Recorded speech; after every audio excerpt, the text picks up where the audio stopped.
आईने हिंदी के एक नए एपिसोड में आपका स्वागत है। कल के डिफेंस न्यूज के वीडियो में हमने आपसे संक्षिप्त रूप में बात करी कि क्या भारत सरकार स्टेल्थ फाइटर को लेकर कोई बड़ा निर्णय लेने वाली है, क्योंकि इस समय कई प्रतिष्ठित डिफेंस पत्रिकाएं हैं जहां पर ये इंगित किया गया है कि जो इंडियन एयरफोर्स है ये गवर्नमेंट को सलाह दे सकती है स्टेल्थ फाइटर्स के लिए। तो ऐसे में F-35 और Su-57 किसको लेकर भारतीय वायुसेना अपना पक्ष रख रही है, और वो नया ऑफर क्या है प्राइस को लेकर जो अभी हाल ही में रशिया के तरफ से Su-57 को दिया गया है, जहां पर न सिर्फ Su-57 F-35 से सस्ता है बल्कि कई जो स्वतंत्रता है भारत को उसके साथ मिलेगी, हम उसको भी डिस्कस करेंगे। लेकिन शुरू करते हैं रिपोर्ट से कि भारतीय वायुसेना का प्लान क्या है। देखिए, इनिशियल रिपोर्ट जो मीडिया में निकल के आ रही है उसमें यही बताया गया है कि भारतीय वायुसेना बहुत जल्दी गवर्नमेंट को स्टेल्थ फाइटर की खरीद के लिए एडवाइस करने वाली है। और ये ओपिनियन इसलिए इम्पोर्टेंट है क्योंकि हमें पता है कि एडवांस मीडियम कॉम्बैट एयरक्राफ्ट 2035 के पहले भारतीय वायुसेना को ज्वाइन नहीं करने वाले हैं।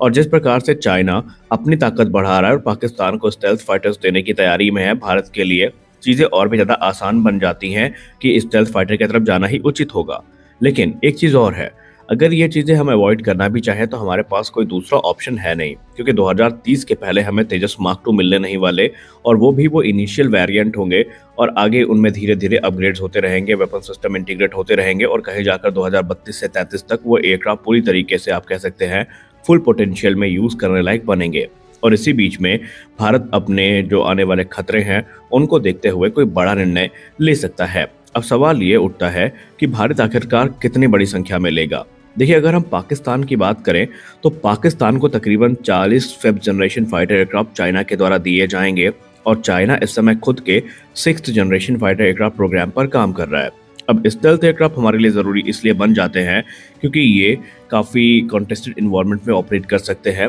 ये काफ़ी टेक्नोलॉजिकली एडवांस होते हैं और इससे भारत को निस्संदेह एक एयर सुपीरियरिटी मिलेगी। और हाल ही में जब प्रेसिडेंट डोनाल्ड ट्रंप ने भारत को ये प्रस्ताव दिया कि हम आने वाले भविष्य में भारत के लिए F-35 की खरीद का रास्ता क्लियर करने वाले हैं, तो एक उम्मीद जगी कि भारत के लिए F-35 आने वाले भविष्य में अवेलेबल होंगे। निसंदेह अमेरिका का ये ऑफर भारत को अट्रैक्टिव लग सकता है, लेकिन इस पर बात करते हुए defence secretary Rajesh Kumar Singh sir ने पहले ही ANI को कंफर्म कर दिया है कि हम पैनिक डिसीजन नहीं ले रहे हैं, हम अभी ऑफिशियल ऑफर का इंतजार कर रहे हैं, उसके बाद हम इसका अध्ययन करेंगे और हम ये देखेंगे कि हमें क्या क्या चाहिए और ये क्या क्या रिक्वायरमेंट हमारी पूरी करते हैं। हम ओपन माइंड से दोनों प्लेटफॉर्म को इवेलुएट करेंगे, उसके बाद प्रोज और कॉन्स को देखेंगे और फिर हम अपने निर्णय को सुनिश्चित करेंगे कि हमें किस फाइटर्स की तरफ जाना है। अगर हमारी ज़रूरतों को ये पूरा करते हैं तो निस्संदेह आने वाले भविष्य में इनके तरफ हम विचार कर सकते हैं। लेकिन अगर हम retired air marshal PS Ahluwalia sir की बात करें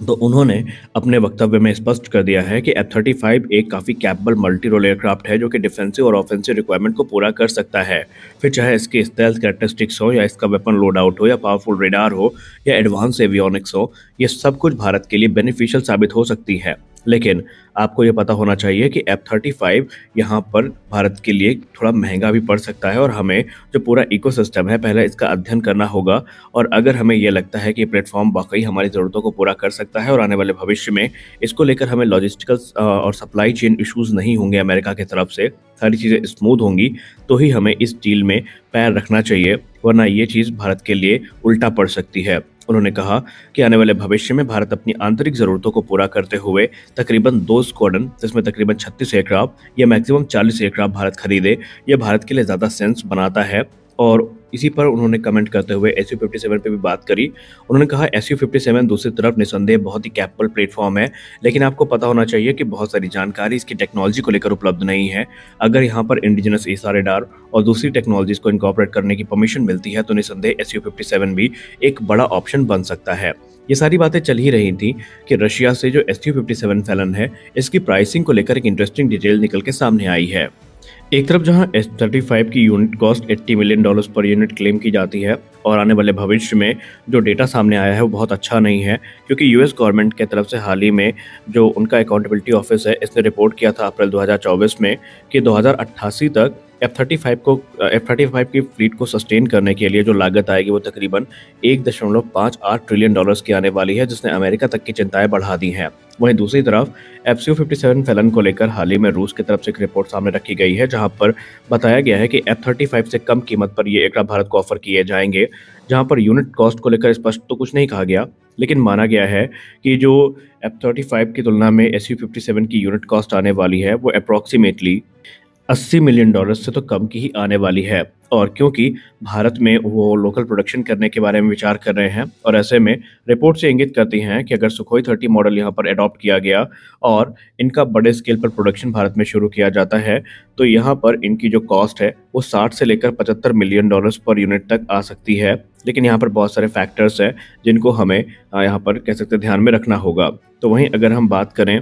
प्लेटफॉर्म की स्वतंत्रता की, तो रशिया ने स्पष्ट कर दिया है कि रशियन सप्लाइड यूनिट जो होंगी वो थोड़ा कम कीमत में होंगी, लेकिन भारत में जो बनेंगी वो इनिशियली थोड़ी महंगे पड़ेंगी, लेकिन आने वाले भविष्य में इनकी जो कीमत है वो काफ़ी गिरेगी। लेकिन बड़ी बात यह है कि रशिया भारत को पूर्ण स्वतंत्रता दे रहा है कि भारत अपना एसा रेडार या जो भी सिस्टम इनकॉर्पोरेट करना चाहता है उसके लिए रशिया सहयोग करने के लिए तैयार है। और निसंदेह Su-57 को जब स्टेल्थ वाइज आप कंपेयर करेंगे F-35 से तो इसमें F-35 क्लियर विनर है। F-35 काफ़ी टेक्नोलॉजिकली एडवांस है, लेकिन F-35 के साथ जो रिस्ट्रिक्शंस हैं वो कहीं ना कहीं भारत की चिंताएं बढ़ा सकते हैं। और ऐसे में अब final call ministry of defence की है कि मिनिस्ट्री ऑफ डिफेंस अगर स्टेल्थ फाइटर लेती है तो किसको सेलेक्ट करती है, क्योंकि आप सबको पता है कि एक्विजिशन प्रोसेस में कम से कम 2 साल का समय लगेगा और कॉन्ट्रैक्ट साइन होने के बाद पहला एयरक्राफ्ट डिलीवर होने में तकरीबन 4 से 5 वर्ष का समय लगने वाला है। यानी इस तरह भी 2032 से पहले जो एयरक्राफ्ट है ये भारतीय वायुसेना को मिलने शुरू नहीं होंगे। अगली रिपोर्ट में बात करने वाले हैं कावेरी डेरिवेट इंजन के बारे में।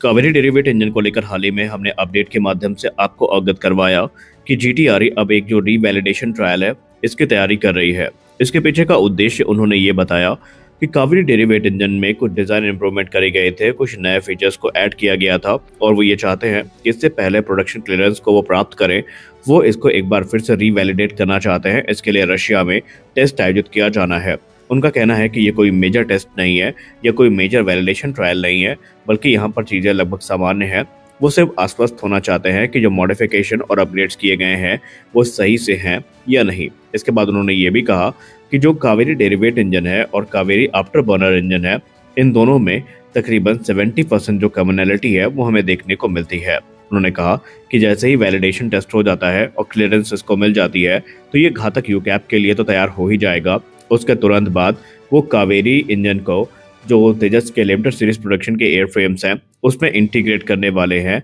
जहां पर आफ्टर बर्नर मॉड्यूल के साथ उनको टेस्ट किया जाएगा। अभी जो कावेरी इंजन है ये बेसिकली 49 किलोन्यूटन का थ्रस्ट जनरेट करता है और आफ्टर बर्नर सेक्शन